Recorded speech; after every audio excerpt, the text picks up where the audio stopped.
அஸ்ஸலாமு hi my TV families. என்னதான் நம்ம நான்வெஜ் பிரியரா இருந்தா கூட இந்த சுண்ட வத்தல் காரக்குழம்புக்கு முன்னாடி ஒண்ணுமே இல்ல ஃப்ரெண்ட்ஸ். பாருங்க எப்படி இருக்குன்னு. சாப்பிட்டு பார்த்து நானே அசந்துட்டேன். வாங்க எப்படி பண்றதுன்னு இப்ப பார்க்கலாம். ஒரு பேன்ல கொஞ்சமா ஆயில் போட்டுக்கலாம். ரெடிமேடா விற்கிற இந்த சுண்ட வத்தலை நல்லா நம்ம ஃப்ரை பண்ணி எடுத்து வச்சுக்கலாம் தனியா. அதுக்கப்புறமா அதே பேன்ல இன்னும் கொஞ்சம் ஆயில் அதிகமா போட்டுக்கலாம். கொஞ்சமா வெந்தயம், சீரகம் ஆட் பண்ணிட்டு, கடுகு உளுத்தம் பருப்பு கொஞ்சமா போட்டுக்கலாம். ஒரு முழு பூண்டை இந்த மாதிரி உரிச்சு ஆட் பண்ணிக்கலாம். 4, 5 காஞ்ச மிளகா, ஒரு பெரிய வெங்காயம் ஆட் பண்ணிட்டு, அதுக்கப்புறமா சின்ன வெங்காயம் ஒரு 10லேருந்து 15 வரைக்கும் ஆட் பண்ணிக்கலாம். கருவேப்பிலை எல்லாமே சேர்த்து நல்லா வதங்கி வரட்டும். அதுக்கப்புறமா ஒரு 2 தக்காளி இந்த மாதிரி குட்டி குட்டியா கட் பண்ணி நல்லா மசிஞ்சு வர அளவுக்கு நல்லா நம்ம வதக்கிடலாம்.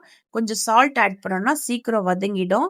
அதுக்கப்புறமா நல்லா இந்த அளவுக்கு குழஞ்சி வந்த பிறகு கொஞ்சமா மஞ்சத்தூள், தனி மிளகாத்தூள், குழம்பு மிளகாத்தூள் 2 ஸ்பூன் ஆட் பண்ணிக்கலாம்.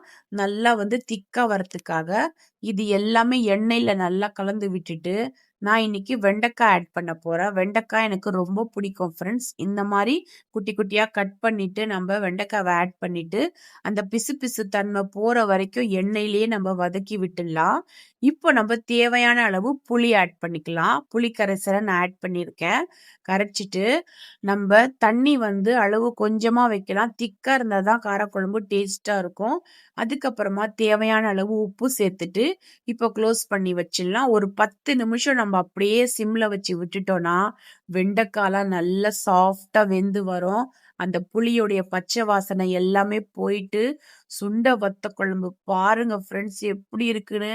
நான் செஞ்சது எனக்கே அவ்வளோ பிடிச்சது. டேஸ்டா இருந்துச்சு. ரைஸுக்கு ஒரு அப்பளம் வச்சு சாப்பிட்டதுக்கே அல்டிமேட்டா இருந்துச்சு ஃப்ரெண்ட்ஸ். கண்டிப்பா நீங்க ட்ரை பண்ணுங்க.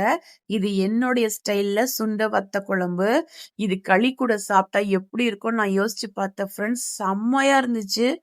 இதுக்கு எதுவுமே சைட் டிஷ் தேவையில்ல. நான் அப்பளம் மட்டும் தான் வச்சேன். செம்ம டேஸ்டா இருந்துச்சு. அந்த வெண்டைக்காய் அந்த புளியில ஊறி அப்படி இருந்துச்சு ஃப்ரெண்ட்ஸ். நீங்களும் செஞ்சு பார்த்துட்டு எப்படி இருந்துச்சுன்னு எனக்கு கமெண்ட்ஸ்ல சொல்லுங்க. வீடியோ பிடிச்சிருந்தா லைக் பண்ணிட்டு மறக்காம சப்ஸ்கிரைப் பண்ணிட்டு ஃப்ரெண்ட்ஸ்க்கெல்லாம் ஷேர் பண்ணுங்க. Bye friends.